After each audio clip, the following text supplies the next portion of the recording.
Muy buenas tardes. En nombre de la Fundación Acuae y el Colegio de Ingenieros de Chile, les damos la más cordial bienvenida a esta presentación del estudio global elaborado por la Facultad de Ciencias Físicas y Matemáticas de la Universidad de Chile, la Universidad Federico Santa María y la Fundación Acuae sobre la determinación de posibles impactos en la gestión de los abastecimientos humanos de agua situados en la zona metropolitana de Chile, provocados por fenómenos asociados a cambio climático. En primer lugar, saludamos al señor Josep Vallé, vicepresidente de la Fundación Acuae y director general del Grupo ACBAR, el señor Christian Hermansen, presidente del Colegio de Ingenieros de Chile, el señor Joaquín Martí, gerente general de Aqualogy, señores René Garro, ingeniero civil y magíster en geofísica de la Universidad de Chile y doctor en meteorología de la Universidad de Washington, Raúl Galindo, ingeniero civil, profesor titular del Departamento de Obras Civiles de la Universidad Federico Santa María, y a través de ellos a todos los investigadores que participaron en este estudio, señores directores, gerentes generales y ejecutivos de las empresas que hoy nos acompañan, representantes del Ministerio de Obras Públicas, Superintendencia de Servicios Sanitarios, Gobierno Regional y asociaciones gremiales, representantes de las Universidades de Chile y Federico Santa María, decanos, académicos y estudiantes. Señoras y señores, para comenzar los dejo con las palabras del señor Christian Hermansen, presidente del Colegio de Ingenieros de Chile. Muchas gracias. Muy buenos días, señoritas, señores y señores. Bienvenidos al Colegio de Ingenieros, lugar de encuentro de análisis de sistemas técnicos. En mi calidad de presidente del Colegio de Ingenieros, agradezco a todos ustedes su presencia, en especial a las autoridades de la Fundación Acuae, Aguas Andinas, Universidad de Chile y Universidad Federico Santa María. Para el Colegio de Ingenieros es importante apoyar iniciativas académicas como las que se presentan en este Aqua Paper, el primero que la Fundación Aqua lanza en Chile. Especialmente cuando intervienen entidades académicas, como en este caso la Universidad de Chile, la Universidad de Santa María, con quienes el colegio tiene relación muy cercana, lo mismo que con otras universidades. Uno de los ejes de mi presidencia en el colegio, que asumí hace menos de 2 meses, es mantener e incrementar la relación entre el Colegio de Ingenieros con las universidades y servir de puente entre la industria, la empresa y las universidades. Este libro se logra esta interacción poco frecuente. Aquí en Chile, por lo tanto, los felicitamos a todos los actores en forma muy calurosa. Es un avance en un tema en que tenemos que, como país, seguir adelante. Esta iniciativa tiene tanta relevancia como vigencia, ya que se centra en los efectos del cambio climático, y particularmente su implicación en el río Maipo y su alta incidencia en el suministro de agua potable en Santiago. El cambio climático está afectando nuestro planeta, pero también tiene efectos en Chile, efectos que debemos analizar y adelantarnos las medidas de solución. Aquí estamos analizando esto, también se ha analizado en otras instancias cómo nos afecta el cambio climático, no solamente con la disminución de lluvias en Chile, sino lo que se está planteando con temas estratégicos, que alguna parte de Chile va a ser, no sé, en 50 años más, si sigue el cambio climático afectándonos, va a ser un punto de vista estratégico de que nuestros vecinos que van a estar en zonas desérticas, transformadas en desérticas, van a llegar a Chile. Esas implicancias tenemos que verlas, no es solamente la simple disminución de lluvias que afectan a la agricultura, que afectan a la industria de generación eléctrica, afectan al tema del agua. Nosotros actualmente estamos enfrentando el 4º o 5º, o será un 6º año de sequía. Estos ciclos cada vez más recurrentes, de periodos más amplios, y es una problemática urgente que tenemos que solucionar y enfrentarlas, es decir, reconocer que tenemos un problema, que no es solamente una anomalía estadística lo que nos está ocurriendo, sino que es un proceso continuo. Y aquí yo hago un llamado a todas las universidades, nosotros también como colegio estamos preocupados, a toda la industria de que enfrentemos este problema. Veamos qué es lo que nos va a ocurrir y veamos cuáles son las soluciones. No esperemos que nos reviente el problema y por eso nuevamente este libro es un gran aporte. Por eso mismo este estudio tiene el mérito de distinguir y anticipar fenómenos. Y para la ingeniería sin duda es un desafío aportar con medidas que sirvan para contrarrestar estos efectos. Para finalizar, porque no quiero ocupar mucho más tiempo, lo interesante es la presentación que viene a continuación, reitero la disposición del Colegio de Ingenieros de ser punto de encuentro para ser promotor de cambios técnicos y discutir los temas relevantes para el país, en especial con la participación de las empresas y de las universidades, y no solamente en Santiago, sino también por desarrollar estas actividades en regiones, ya que como colegio tenemos presencia nacional. Muchas gracias. Agradecemos las palabras del dueño de casa, el señor Cristian Hermansen, presidente del Colegio de Ingenieros, y a continuación invitamos al señor Joaquín Martí, gerente general de Aqualogy. Gracias. Buenos días autoridades, señores y señores. Yo deseo dar las gracias al Colegio de Ingenieros de Chile y en especial a su presidente por aportar este magnífico marco para el acto y por la colaboración que ha tenido el colegio en toda la organización y en el impulso. Asimismo, quiero dar las gracias a la Universidad Técnica Federico Santa María y también, por supuesto, a la Universidad de Chile, en las personas de sus representantes y de los colaboradores que hoy tenemos aquí por haber desarrollado el estudio que hoy presentamos en forma de aquapaper. Por supuesto, sin el trabajo de estas dos instituciones, pues no hubiera sido posible su desarrollo. Para la Fundación Aquae ha sido importante impulsar el análisis académico de alto nivel en distintos ámbitos, siempre en áreas en relación con el agua, pero con una mirada realmente amplia. Este es el quinto aquapaper. Los 4 primeros fueron en el ámbito de la economía y el precio del agua, el primero en el ámbito regulador sanitario, en el ámbito de la legalidad y de la estabilidad jurídica, y el cuarto en la eficiencia de los sistemas de distribución de agua potable. Como verán, no son aquapapers técnicos, sino que son de un espectro amplio en el interés del mundo del agua y de la gestión del agua, pero siempre en un aspecto amplio. Ahora presentamos el quinto aquapaper, en cambio climático aplicado a la gestión del agua potable en la zona metropolitana central de Chile. Para Aqualogy, que es la rama de negocio no concesional de ACBAR, el conocimiento que se aporta con este tipo de trabajos y cualquier otro conocimiento es la base del desarrollo de ese negocio. Por tanto, para nosotros es doblemente importante el obtenerlo. Analizar el efecto del cambio climático en la gestión del sistema sanitario de la metrópoli chilena es, como el presidente comentaba, realmente muy importante y del todo necesario para asegurar su futuro, para asegurar el abastecimiento y para asegurar la sostenibilidad del abastecimiento de agua. Este análisis, los trabajos que se van a presentar hoy, se ha realizado con una visión amplia de los posibles efectos del cambio climático, tanto en los más clásicos relacionados con los fenómenos de sequía, que es lo que quizá a primer momento uno piensa en eso, pero también en los más específicos de otra problemática que ya hemos sufrido, por así decirlo, en Santiago, que son los efectos específicos de las lluvias locales muy intensas y sus derivadas en el incremento de turbiedad aguda en las fuentes de suministro de agua potable. Dicho de otra manera, el agua de los ríos que nos abastecen se vuelve muy turbia y las plantas de tratamiento de agua potable no pueden tratarla durante unas horas. Entonces, el cambio climático nos afecta por la sequía, pero también por la lluvia intensa, que curiosamente son dos efectos que pueden parecer contrapuestas.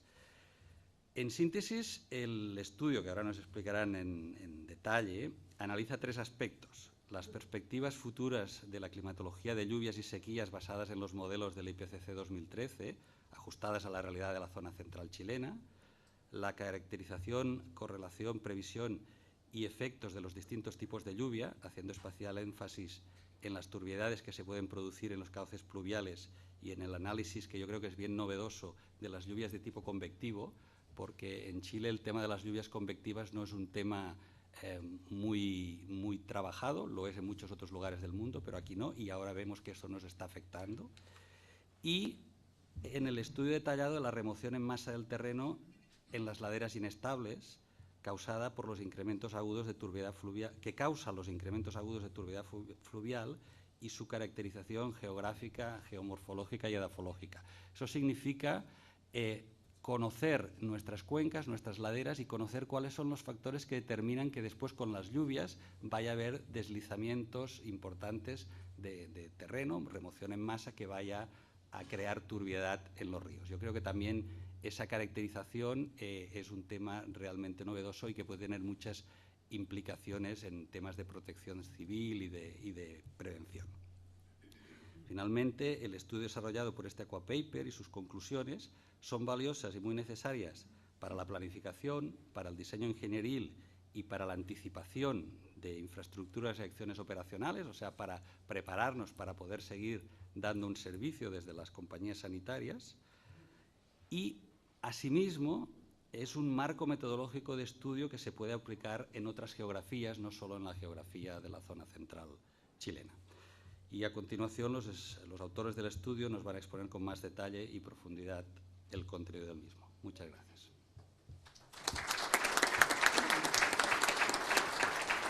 Agradecemos las palabras del señor Joaquín Martí y ahora es el momento de conocer los resultados del estudio global, estudio que, como dice el señor Martí, consideró 3 componentes: el análisis de los fenómenos meteorológicos y climáticos que afecta la cuenca del Maipo, el análisis de las características geológicas y geotérmicas de laderas de la cuenca del Maipo y la determinación de posibles impactos en la gestión de los abastecimientos humanos de aguas de la zona metropolitana. Dejo con ustedes a quienes estuvieron a cargo de la investigación, los señores René Garró y Raúl Galindo. Bueno, muchas gracias, Joaquín, por la introducción. Gracias a la Fundación Aquae por la posibilidad de realizar este estudio y a los dueños de casa por este lindo marco que nos ofrecen. Con Raúl nos turnamos y salí yo favorecido a compartir la presentación. Voy a hablar sobre los aspectos meteorológicos y... ¿Se escucha bien? ¿Ahí está mejor? Perfecto. Bueno, como les decía, voy a hablar sobre los aspectos meteorológicos que abordamos en este estudio. Parto por reconocer a mi colega Maximiliano Viale, con el cual tuve la oportunidad de desarrollar esta investigación. Ambos somos del Departamento de Geofísica de la Universidad de Chile y actualmente también formamos parte del Centro de Clima y Resiliencia, también alojado en la Universidad de Chile y en otras universidades. Esto espero que funcione. Bueno, nosotros en la Universidad de Chile y en particular en el Departamento de Geofísica, el tema del cambio climático lo hemos estado mirando y examinando desde hace bastante tiempo. También reconozco la participación de Patricio en impulsar muchos de estos estudios, de Patricio Seituno. Y estas son figuras antiguas que resumen un poco lo que sabíamos hace un par de años. Esencialmente para Chile Central, ustedes saben, se proyecta una disminución de precipitación, especialmente en la parte central, lo cual se ve ahí en el panel que tienen a su mano izquierda, con ese manchón rojo que indica que hacia fines de siglo, bajo un escenario muy pesimista de emisión de gases de efecto invernadero, podría haber una reducción de entre un 20 y 30% de la precipitación. Ese es un aspecto, por supuesto, muy negativo, el cual nos va a golpear el cambio climático. El otro aspecto que es más esperable y que todos conocen también es este aumento de temperatura, el cual se espera de nuevo entre unos 2 y 3 grados, especialmente en las zonas altas de la cordillera y en los meses de verano. Ahora, insisto, ustedes siempre tienen que recordar de que estas son diferencias hacia fines de siglo y bajo un cierto escenario de emisión de contaminantes. No son pronósticos en sí, sino que esta posible situación, dentro de varias posibles, en cuanto no sabemos realmente cuánto la humanidad va a inyectar, cuántos gases de efecto de invernadero va a inyectar. Esta sería uno de los escenarios más negativos. Eso, naturalmente, una disminución de precipitaciones y un aumento de temperatura tiene efecto en el ciclo hidrológico. Eso se presenta en las figuras que les estoy mostrando a continuación. Nuevamente en el panel de la derecha es el ciclo anual que está repetido 2 veces de los caudales en un río, en particular en el río Yeso. En la curva azul corresponde a la situación actual y la curva roja a la situación hacia fines de siglo bajo este escenario que les denominaba A2. Y ustedes ven que, por supuesto, como es esperable, menos precipitación se traslada en que el volumen total de caudal en el río va a disminuir, escala aproximadamente la misma cantidad. Si las precipitaciones disminuyen en un 25%, también esperamos esa disminución en los caudales. También hay una cierta cambio en la estacionalidad. Con estas temperaturas más altas, el proceso de hielo ocurre más tempranamente y de manera más aguda que lo que ocurre actualmente.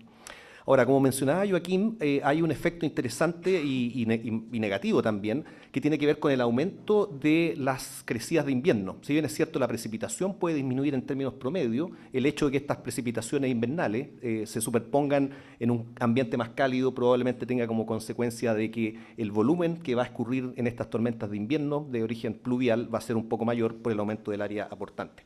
Bueno, eso es lo que sabíamos. De hecho, esas son 2 figuras que hicimos en un estudio previo, el año 2010, para Aguas Andinas, con financiamiento también del Banco Interamericano de Desarrollo.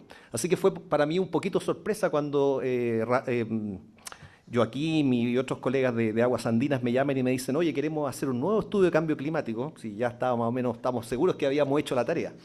Y lo novedoso y lo que hemos abordado en este estudio que les vamos a presentar a continuación son estos dos aspectos. Por una parte, las crecidas y eventualmente los aumentos de turbidez que ocurren durante los meses de verano.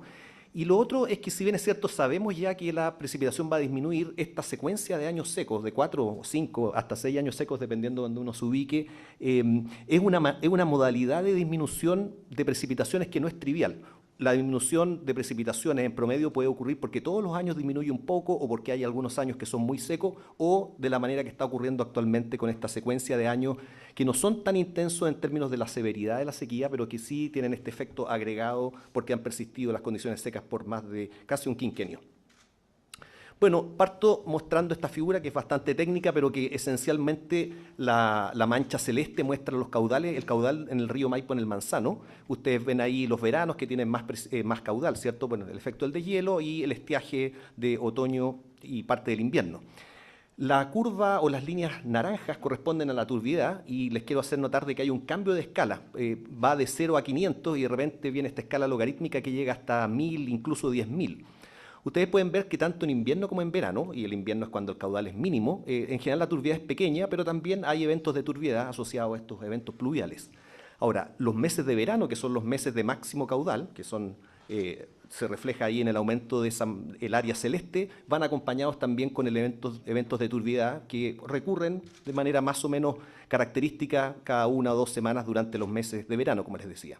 Ahora, al final, en su extremo derecho de esta figura, ustedes ven que hay unos eventos que precisamente corresponden a los del 2013, en que tuvimos que agregar precisamente esta escala logarítmica, y aún así, estos son la turbidez media diaria. Los valores instantáneos superaron las 70.000 unidades de turbidez que se miden en ese lugar, y por lo tanto es una condición muy, muy extrema, y que por supuesto causó toda la disrupción del servicio de agua potable acá en Santiago, en los dos eventos que hubieron en ese periodo. Y por lo tanto, la pregunta es, ¿de dónde vienen estos aumentos de turbidez tan extrema y cuál es su relación con el cambio climático? Bueno, si bien es cierto, en general la turbidez tenía alguna relación con el caudal, ustedes veían los meses de invierno, menos caudal, menos turbidez, los meses de verano, más caudal y más turbidez, la relación, cuando uno ve los valores diarios, es muy, como le llamamos nosotros en el medio geofísico, es muy no lineal, ¿cierto? Porque realmente, como lo muestra esta figura, cada punto corresponde a un día en que se muestra tanto la turbidez como el caudal, la turbidez en el eje vertical y el caudal en el eje horizontal. Se pueden dar todo tipo de configuraciones. Valores altos de turbidez ocurren ciertamente con valores altos de caudal, pero también pueden ocurrir con valores bajos, y por lo tanto la relación es muy indirecta entre esas dos variables, aunque uno sospecha que existe esa relación. Déjenme llevarlos a un año normal, relativamente normal, fue el verano del 2010 y el 2011, y esta figura tiene varias curvas. En primer lugar, la curva azul corresponde al caudal. Ustedes ven, ahí está desde el 15 de septiembre hasta el 15 de abril. Ustedes ven cómo va aumentando el caudal a medida que nos acercamos a fines de diciembre. La curva roja corresponde precisamente a la turbidez medida ahí en el río Maipo en el Manzano, y ustedes ven nuevamente que en términos estacionales se asemeja al caudal, pero en términos diarios la relación no es tan directa. Hay otras cosas ahí, como la temperatura del aire a 3.000 metros de altura, reflejado ahí en una línea de color verde, y las barras grises finalmente corresponden a la precipitación en el embalse El Yeso, con un factor de escala para que los podamos ver. Lo que les quiero hacer notar de que existen ciertos eventos de aumento de turbidez. Recuerden que la turbidez es la curva color rojo que se muestra ahí, como ese que dice ET, en el cual aumentó la turbidez, pero también aumentó el caudal. Así que ahí claramente, y es un poco más sutil, pero si ustedes se fijan y logran ver la curva verde, que no se ve tan claramente, tengo que reconocer, también hubo un aumento de temperatura. Así que nuestra interpretación de estos eventos es que son días en que efectivamente la temperatura aumentó, el proceso de hielo se hizo más intenso, hubo más agua en el río, y eso finalmente hizo que la turbidez aumentara. Esos son los que denominamos eventos térmicos. Ahora, el evento grande que corresponde ahí a más o menos a comienzos de enero, que yo le he puesto EP, realmente corresponde a un periodo en que el caudal está disminuyendo, la temperatura no es particularmente alta y de hecho está disminuyendo, y lo que es característico de esta condición es que hubo algo de precipitación en el embalse El Yeso. Por lo tanto, distinguimos estos eventos térmicos que son gatillados por estos días. Estamos en verano, pero dentro del verano también hay días particularmente cálidos. Los distinguimos de estos eventos térmicos que llevan a aumentos de turbidez moderada, a estos eventos de turbidez muy alta que aparecen más bien relacionados a eventos de precipitación en la cordillera, en este caso registrados por la estación El Embalse El Yeso. Esta es una figura también bastante técnica, pero que trata de encapsular lo que les contaba, que era un ejemplo para un año particular. Aquí hay datos de muchos años, y esencialmente es la relación entre el caudal, que está en el eje horizontal, y la turbiedad, que está en el eje vertical. Y muestra dos familias de puntos. Por abajo están lo que nuevamente yo les denominaba eventos térmicos, en que hay una cierta buena relación entre el caudal y la temperatura. El color de los símbolos, nosotros tratamos de empaquetar el máximo de información en estas cosas, el color de los símbolos corresponde a la temperatura. Así que también se ve en este régimen térmico que los días muy cálidos, que corresponden a los círculos color rojo y naranjo, son días de alto caudal y de alta turbiedad, pero la turbiedad no es particularmente alta. En contraste está ese otro óvalo que yo he llamado eventos pluviales, en el cual hay un aumento muy importante de turbiedad, pero el caudal no es particularmente anómalo para esos días, y la temperatura, nuevamente reconociendo que estamos en la época de verano, es un día completamente normal. Muchos de esos días van acompañados de precipitación en el yeso y es por eso es que, insisto, le hemos llamado eventos pluviales. Por lo tanto, esto es lo que le he llamado la triada perversa o maligna del verano del 2013. Finalmente lo que sabemos que ocurrió, y eso no lo sabíamos al comenzar el estudio, pensábamos que más bien era un efecto de temperatura, pero lo que realmente uno se da cuenta, que lo que hubo ese día, y ya lo voy a mostrar un poquito más claramente, es que hubo una tormenta convectiva. Estos eventos pluviales son de naturaleza convectiva en los meses de verano. Eso produjo los fenómenos de remoción en masa, particularmente en las cuencas del río Colorado y otras afluentes al río Maipo, y eso finalmente resultó en este evento de extrema turbiedad que se refleja en la figura inferior. Como les digo, en retrospectiva, uno ya sabe esto, pero les prometo que no lo sabíamos o no lo sabíamos suficientemente bien al comenzar este estudio.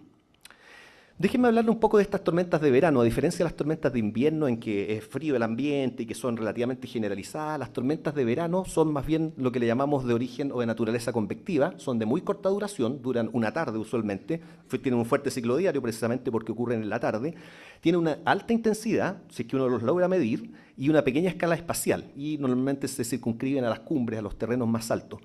Es complicado esto de la escala espacial porque nuestra mayoría de las redes fluviométricas y pluviométricas naturalmente están en las partes bajas de las cuencas, y por lo tanto cuando uno revisa, y en particular cuando uno ve los valores de precipitación en estos eventos de febrero y enero del 2013, uno dice, pero ¿cómo hubo esto con 6 o 2 milímetros de precipitación? Bueno, es que estamos midiendo en la parte baja de la cuenca, y las tormentas convectivas, que son muy localizadas, como les digo, usualmente quedan en algunos casos incluso sin registro en la parte alta de la cuenca.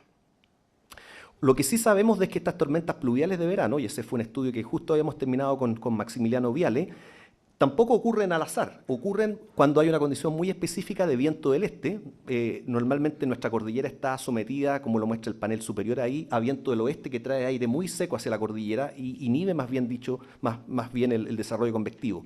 Los eventos convectivos ocurren cuando en ciertas circunstancias muy específicas el viento viene desde el sector argentino, viento del este, lo cual transporta humedad y posibilita la ocurrencia de estas tormentas convectivas como se esquematiza en la figura de abajo. ¿Qué es lo que nos trae el futuro? Para el futuro lo que nosotros usualmente usamos los climatólogos es utilizar estos modelos globales en que se modela la atmósfera. El problema de estos modelos globales es que tienen una resolución muy amplia y por lo tanto estas tormentas convectivas, que como les comentaba son de pequeña escala, se ven muy poco. Y por lo tanto cuando nos preguntaron cómo viene la mano, cómo se ve estas tormentas convectivas, lamentablemente nuestra estrategia usual, que es mirar los modelos globales, no es posible de aplicar en este caso particular. Lo que hicimos fue aprovecharnos del hecho de que las tormentas convectivas van de la mano con este viento del este y miramos cómo se va a comportar el viento en general, el viento zonal, que es la componente este-oeste, y básicamente hicimos una especie de mirada conceptual. Esta figura muestra cómo va a aumentar o disminuir el viento en un cierto nivel en todo el globo, pero en particular la zona central de Chile está identificada ahí con ese cuadrado.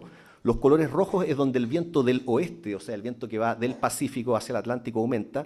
Los colores celestes es donde el viento del este, el que viene de Argentina hacia Chile, aumenta. Y por lo tanto, la verdad que Chile central queda justo ahí en la línea de cambio de signo.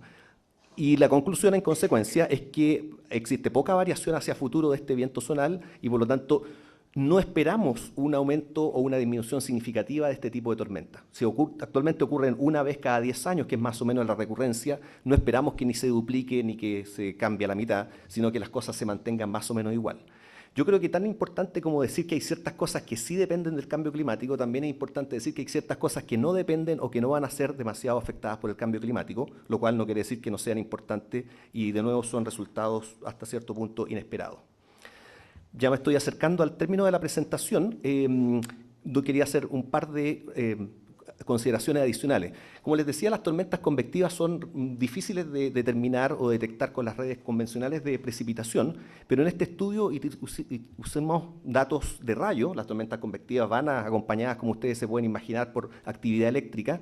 Hay buenas redes de detección de rayos a nivel global, también hay detección satelital, y en particular esta figura, cada punto, en particular los puntos amarillos, muestran los rayos que ocurrieron el día 8, no lo alcanzo a ver bien acá, 8 de febrero del 2013, que fue precisamente el día del aluvión. Esto tiene la ventaja de que podemos explotarlo hacia el futuro y tener un sistema de alerta y detección de tormentas convectivas basada en rayos, lo cual también parece bastante novedoso. La asociación entre precisamente rayos y turbiedad se muestra en esta figura. Solamente me voy a referir a la curva color marrón, que corresponde a la turbiedad, y las franjas naranjas corresponden a los días en que hubo muchos rayos sobre la cordillera, y ustedes ven que hay una muy buena relación ahí. Normalmente cuando hay rayos, algo está ocurriendo en la cordillera, y eso podría, no siempre, pero es una condición necesaria, no suficiente, no obstante, para la ocurrencia de este tipo de tormenta.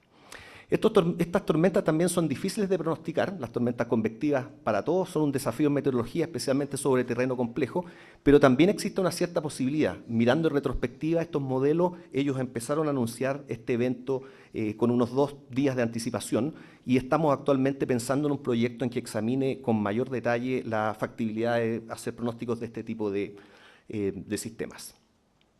Bueno, como siempre los académicos tendemos a hablar más, así que voy a resumir un poquito, como decía Joaquín, la segunda parte del estudio, pero esta era la primera, tal vez era la más novedosa. También examinamos la sequía actual en Chile Central, y solamente quería hacerles notar de que, lo que comentaba al comienzo, de que no ha sido tan extrema como por ejemplo el año 68, pero sí ha sido muy inusual en cuanto a su duración y también su extensión espacial. Normalmente las sequías se restringen al norte chico y central. En este caso, recién ahora Concepción se está recuperando, pero sigue una condición relativamente deficitaria.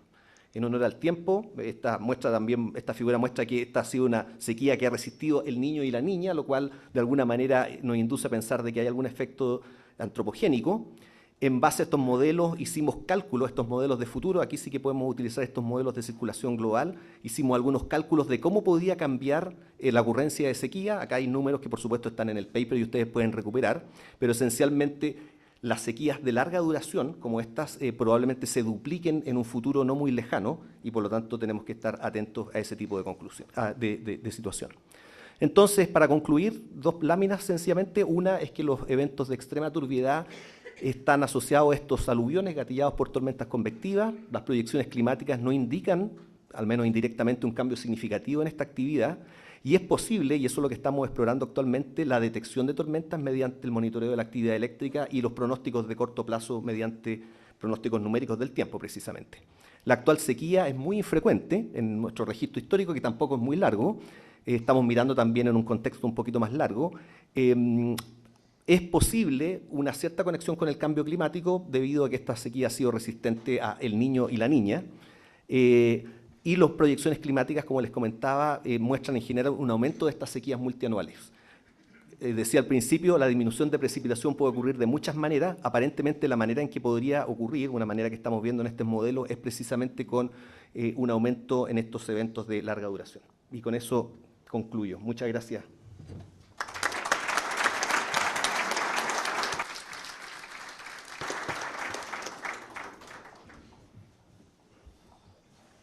Se supone que está listo eso ahí. ¿Cuánto que apretar ese? Este de aquí, este. ¿Por qué a mí nunca me funcionan estas cosas? Para mí es un misterio. Sí, pero es que en realidad para lo que voy a decir da exactamente lo mismo que tenga eso, ¿no? A ver, vamos a verlo. Ahí estoy.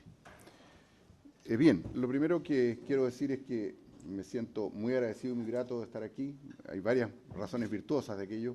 El primero es que estoy en la casa de mi colegio, de largos años ya. El segundo es que estoy compartiendo un trabajo que hemos hecho con mi alma mater, en particular René, con quien hemos aprendido muchísimo. En tercer lugar, que me siento muy grato de decir de parte del rector saliente de mi universidad y el rector electo, que se han disculpado precisamente porque están haciendo la transferencia de mando en estos días, que para ellos esta alianza con ustedes es muy importante.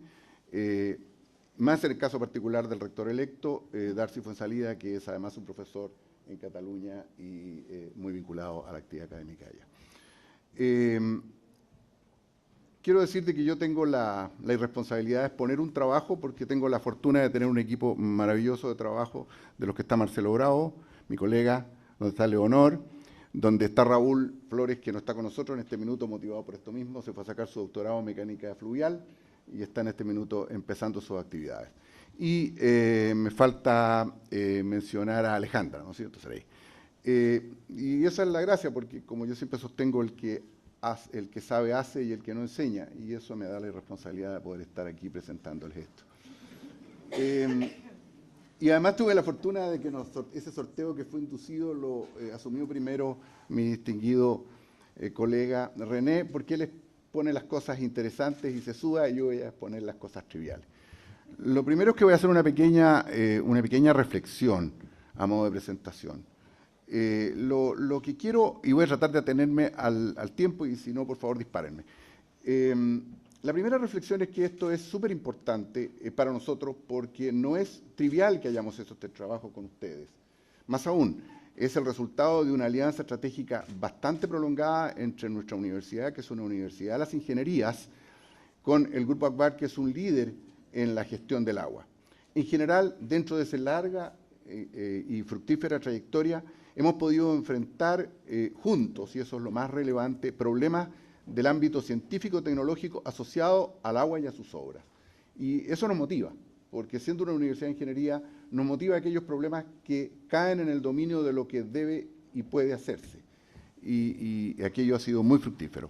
Tan fructífero es que estamos a puertas de la firma de una iniciativa largamente estructurada en conjunto, donde va a haber una asociación con las instituciones que están ahí para conformar la primera Corporación Chilena de Investigación del Agua, proyecto que ha sido aprobado por el Consejo Superior de nuestra universidad con gran éxito, con presentación de Joaquín, y que estamos a puertas de poder firmar. Yo creo que esto muestra que la asociación público-privada, a la que ha hecho mención el presidente del colegio, y en particular la asociación universidad-empresa, es fundamental en un país en el cual sus recursos humanos son siempre limitados y donde, por lo tanto, el compromiso tiene que ser más fuerte, en particular en momentos en los cuales existen diversas crisis. Vamos al tema. Todas las cosas tienen pro y contra. Yo creo que el cambio climático trae cosas buenas y cosas malas. Por ejemplo, para algunas zonas del sur va a ser maravilloso ser el centro frutícola del país, porque al final se va a desplazar un poco para allá la cosa. Por lo tanto, claro, van a haber otras regiones que se van a ver perjudicadas. Por lo tanto, yo diría que hay. Pero lo que sí estamos todos claros, que uno de los elementos perversos que va a traer esto es que es probable que traiga eventos catastróficos de nivel más importante. Y en particular en el caso del sistema de agua potable, porque en general va a haber una tendencia a que los efectos, o podría haber una tendencia a que los efectos que vimos en el año 2013 se repitan, y por lo tanto ello exige e involucra una actividad de compromiso de las empresas sanitarias, porque evidentemente Santiago ya lo vivió, nosotros en la quinta región algunas veces lo vimos más frecuentemente. No es nada grato tener a la población sin agua porque los resultados socialmente son bastante complicados. Nosotros tuvimos que hacer una etapa complementaria a la que hizo René, y eso fue muy importante porque pudimos trabajar en conjunto, y muy bien. Nosotros lo que queríamos en una primera fase es ver si podíamos vincular ciertas condiciones previas dentro de las distintas cuencas con lo que se iba a producir en el momento de que viniesen los incrementos de turbidez que han sido realmente muy, muy fuertes. Era difícil, en vinculación al estudio de estos efectos de remoción de masa, era difícil estudiar toda la cuenca, y por lo tanto tomamos un compromiso con nuestros socios estratégicos. Ahí hay algunos eventos históricos, no quisiera entrar en detalle de lo técnico, pero en general lo que puedo decir es que elegimos 2 cuencas piloto, concretamente esas que están señaladas, y en particular destaco la cuenca del Colorado, Pienso que la cuenca del Colorado es una cuenca realmente conflictiva para estos efectos y tanto el presidente de la empresa como el gerente en una ulterior exposición coincidieron en que, me refiero de Aguas Andinas, coincidieron en que efectivamente muchos de los eventos se habían generado ahí y por lo tanto podían ser sucesivas situaciones que se repitiesen en el tiempo. Trabajamos con una metodología que nos proveyeron nuestras colegas de la parte geológica, que es una metodología generada en Chile, una metodología que se denomina metodología de Lara, que en realidad lo que trata de vincular es los efectos de remoción en masa que se producen, asociados generalmente a agua, se requiere muy poca precipitación, esto es un hecho de la causa. No está claro las cifras, porque como muy bien decía René, no siempre es fácil tener la medición en el punto convectivo, pero se requiere muy poca agua, o sea, muy pocos milímetros para que los fenómenos se desencadenen. Entonces lo que queríamos era realmente tener una idea gráfica potente, ojalá se pudiese mantener en el tiempo, que nos dijera, bueno, dónde hay posibilidades que esta confluencia de ciertos factores, que son amplísimos, exposición, orientación, estructura de cobertura, propiedades geológicas, pendientes, etcétera, que ahí aparecen señalados, eran los causantes de situaciones donde había más o menos riesgo.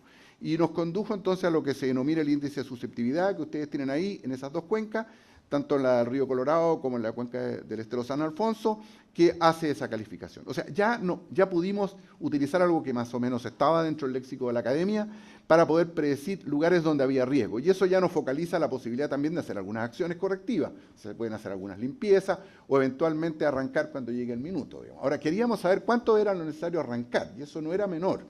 Por lo tanto, la segunda fase que hicimos, una vez que se hizo esto, que fue la parte difícil y que yo realmente admiro a mis colegas porque fueron allá arriba a encaramarse en el alpinismo, yo me quedé en mi oficina, como es natural a mis años, pero lo que segundo que hicimos fue, y esto no es broma, ver cuánto tiempo tenemos para arrancar.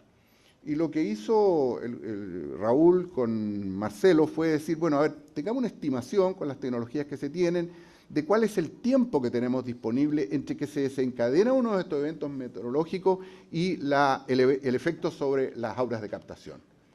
Porque si es un efecto bastante largo, como podría ocurrir en una zona europea, etcétera, bueno, tenemos tiempo para arrancar. Y al arrancar estoy hablando de tomar las medidas, cerrar las compuertas, hacer las acciones, etcétera. Privarnos de mantener las obras que hoy día nos faltan. Bueno, la verdad es que tenemos poco tiempo. O sea, en general lo que sí logramos confirmar es que el tiempo es muy corto. Por lo tanto, hay dos elementos que son ya un aporte concreto del estudio. Uno es que la capacidad de poder tener una anticipación, a lo menos de que está ocurriendo el evento, y ahí donde René va a tener que poner todas sus neuronas para así hacerlo, implica también una respuesta muy fuerte y enérgica de la operadora para poder cubrir las medidas que deben en ese instante hacerse. Y eso ya es un elemento que es importante. Y el otro ejemplo es que inexorablemente vamos a tener que tener capacidad de almacenamiento para la ciudad. Esa es como la medida trivial. O sea, el poder tener la predicción es importante, pero si no disponemos de una capacidad previa, yo diría, todo lo demás está de más. Porque tampoco, y también estamos apreciando que los tiempos que se prolonga el fenómeno tampoco son tan cortos y tampoco son tan fáciles de predecir. En resumen, creo que las medidas que se están aplicando por parte de la operadora, luego que la Superintendencia de Servicios Sanitarios autorizó esta situación, yo diría son pertinentes. Uno, una capacidad de respuesta inmediata, una fuerza de tarea para una capacidad de respuesta inmediata, pero también una capacidad suficiente de almacenaje para poder tomar eventos de largo plazo. Y esto es algo que del estudio surge. Ahora, nos interesaba decir cuáles son los bichos, o sea, cuáles son los problemas que vamos a enfrentar para poder seguir con esto, porque lo que quisiéramos, idealmente, es que una vez que René nos dijera con su maravillosa cantidad de rayos, como alguna vez le puse a mi amigo al dios Olimpo, con Zeus, porque han comprado todos los rayos del planeta, ¿no es cierto?, a Aguas Andinas, esto es una broma compartida, ¿no es cierto? Entonces, cuando él nos diga, viene la cosa, nosotros pudiéramos decir de qué tamaño es la turbiedad que se va a producir. Y ahí la verdad es que tenemos malas noticias. O sea, lo primero que reafirma lo que dijo René es que encontramos que uno de los hechos principales es que no hay un acople muy fuerte entre la turbiedad y la escorrentía. O sea, hay En el invierno en general hay una buena correlación, pero en general no son turbiedades tan altas. O sea, estoy hablando de turbiedades que están bajo los 4.000, que es más o menos el orden en el cual las plantas comienzan a tener problemas. Por lo tanto, de alguna manera yo diría, para los eventos normales, los de lluvias normales, o sea, las lluvias de invierno, las que hemos estado viviendo, yo diría, sí, hay un buen acople entre la turbiedad y la escorrentía. Pero cuando queremos pensar cómo es el acople de las lluvias de verano con respecto a la turbiedad, la cosa no anda tan bien. Y bueno, eso es un wavelet, un tipo gráfico, que lo que busca es ver si hay periodicidades y busca si hay correlaciones, y la verdad es que solo los colores ya a uno le empiezan a indicar que la cuestión no anda muy bien, y la verdad es que tú lo dijiste, René, claramente hay una situación relevante de no poder vincular. Y ahí hay un desafío que es el que estamos enfrentando en la segunda etapa del proyecto. Por lo tanto, de la prognosis lo vemos como que tenemos los factores condicionantes, creo que se puede trabajar con la metodología que se planteó. Tenemos factores desencadenantes que se deducen de aquello, pero la vinculación respecto del fenómeno y de la alerta temprana frente a la operación de la planta de tratamiento, la verdad es que no la tenemos del todo definida, y eso ya es algo porque sabemos por dónde tenemos que avanzar. Lo que estamos proponiendo es simplemente, dentro de este marco de relación, de muy buena relación, es trabajar un enfoque con lo que se denomina los modelos de tipo Munsle. En el fondo son modelos que lo que tratan es de vincular la erosividad del suelo con algún tipo de efecto de lluvia y trabajar, obviamente, el segundo factor que es potente, que es cómo buscamos una correlación entre la turbiedad, no una correlación lineal, una correlación entre la turbiedad y el fenómeno meteorológico correspondiente. El que no sea esa vinculación entre la turbiedad y la escorrentía no es un hecho novedoso, es un hecho que está en la literatura científica, y una de las recomendaciones que le di a Raúl, mi colega que está en este minuto estudiando en Estados Unidos, es preocúpate de estudiar ese cuento, porque creo que ahí hay algo que es muy necesario para la mecánica de los ríos chilenos. En síntesis, lo único que puedo decir es que estoy nuevamente muy agradecido de la concurrencia, muy agradecido de esta alianza estratégica que, y reitero, mi rector me ha manifiesta su mayor compromiso para continuarla con toda la profundidad. Me siento muy grato que nuestro colegio nos haya cobijado, y yo creo que el trabajo con la Chile, mi alma mater, ha sido muy fructífero. Y quiero agradecerle a mis colegas, obviamente, porque son ellos los que hacen el trabajo y yo hago la frescura de exponerlo. Muchas gracias.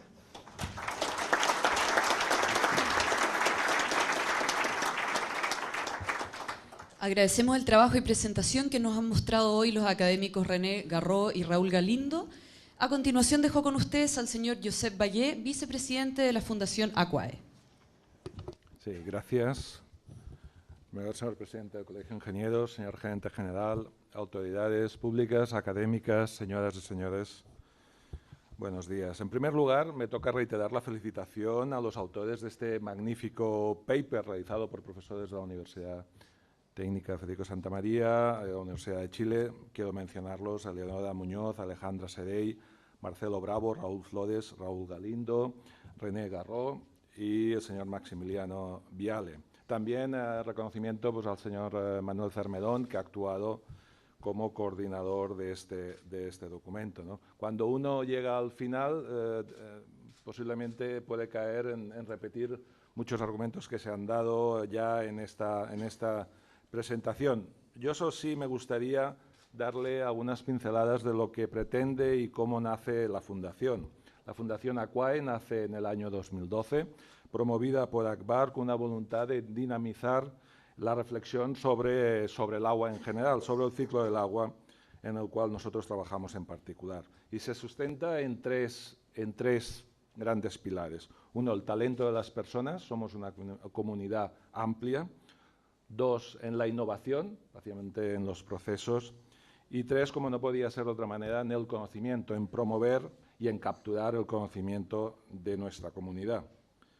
¿Y para qué? Pues para dar respuestas a demandas sociales en torno de ese agua. Un ejercicio de responsabilidad a través siempre de una actitud emprendedora. Algo que en estos días y en situaciones de crisis como hay en Europa cada vez es más importante. En el diseño y en la ejecución de la hoja de ruta de la Fundación destaca ese talante proactivo para que instituciones, universidades y empresas pongamos en valor nuestro saber hacer, aportemos nuestro conocimiento y facilitemos, como no, las vías de cooperación. Para eso, la Fundación Aquae lo que facilita son espacios de debate, de reflexión, alrededor de ese ciclo del agua, pero para repensar o co-crear nuevas respuestas a los retos vigentes y que aún tienen mucho recorrido antes de su solución. Según los datos de ONU Agua del año 2013, en África se invierten alrededor de 40.000 millones de horas para la búsqueda y recogida de agua para uso humano, y estas horas corresponden principalmente a niños y a mujeres. Esto refleja que la disponibilidad y acceso de los servicios básicos, en este caso del agua, impide en muchas ocasiones a individuos y comunidades tener un desarrollo económico y social. En Aquae es un reto muy ambicioso, pero nos gustaría reducir esa brecha y centrar nuestros esfuerzos en materia de cooperación de la mejor manera que sabemos hacerlo, a través del conocimiento en todos los niveles, técnico, científico, humanístico y especialmente en divulgar todo ello. Y lo hacemos a través de diferentes formatos: la Cátedra del Agua, reuniones, congresos, círculos del agua, publicaciones, libros y entre ellas también la colección Papers, que es la que hoy estamos presentando, su número 5.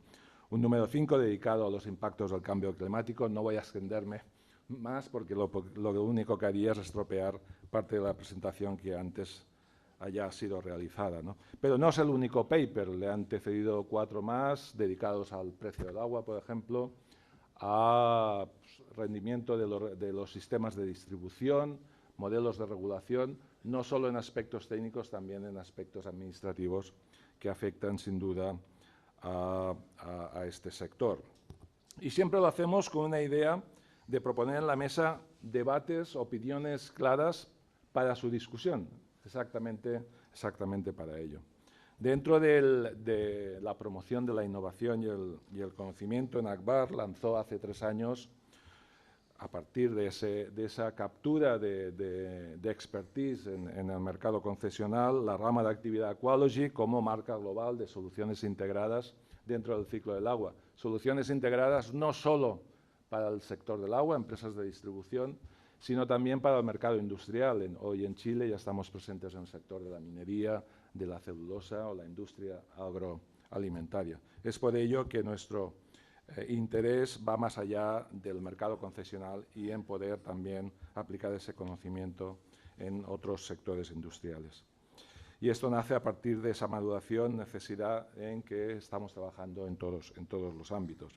Nada más, por mi parte, agradecer a los ponentes su brillante muestra de lo que ha sido este trabajo de colaboración entre ambas universidades y agradecer una vez más a los autores, que son realmente los protagonistas de este documento. Muchas gracias y agradecerles también su asistencia. Agradecemos las palabras del señor Vallée. En nombre de todos los participantes de este estudio, del Colegio de Ingenieros de Chile y de la Fundación Aquae, les damos las gracias por vuestra presencia esta tarde y para concluir los invitamos a un cóctel. Muchas gracias.